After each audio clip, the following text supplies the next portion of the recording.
گیا ہے۔ دھماکوں کے نتیجے میں اسلحہ کے ذخیرے سے راکٹ چاروں طرف میلوں دور تک گرے، جس میں پھٹنے اور آگ لگنے سے زیادہ تر کھلی جگہوں پر لوگ ہلاک اور زخمی ہوئے۔ ان میں مرد، عورتیں، بچے اور بوڑھے شامل ہیں۔ ہلاک ہونے والوں میں قومی اسمبلی کے رکن اور سابق وفاقی وزیر جناب محمد خاقان عباسی بھی شامل ہیں۔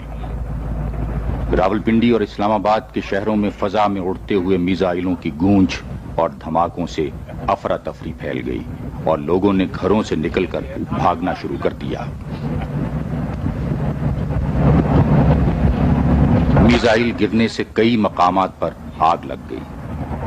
آج صبح پہلا دھماکہ تقریباً 10 بجے ہوا، جس کے بعد تقریباً 1 گھنٹے تک مسلسل دھماکے ہوتے رہے۔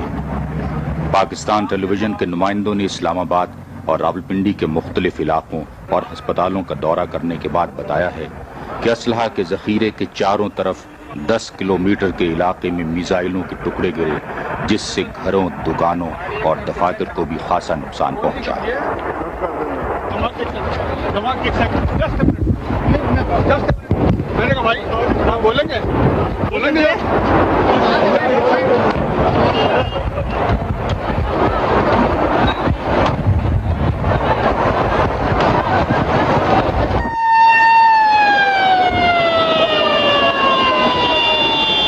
مختلف مقامات پر لگنے والی آگ پر قابو پانے کے لیے دونوں شہروں کے تمام فائر بریگیڈ اور زخمیوں کو ہسپتال پہنچانے کے لیے ایمبولینس گاڑیاں آخری خبریں ملنے تک مصروف تھیں۔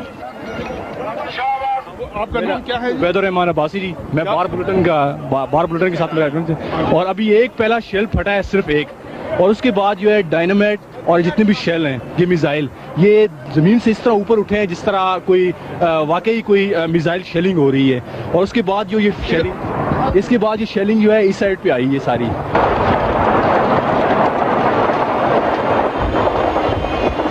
دھماکوں کے ساتھ ہی بڑے پیمانے پر امدادی کارروائیاں شروع کر دی گئیں۔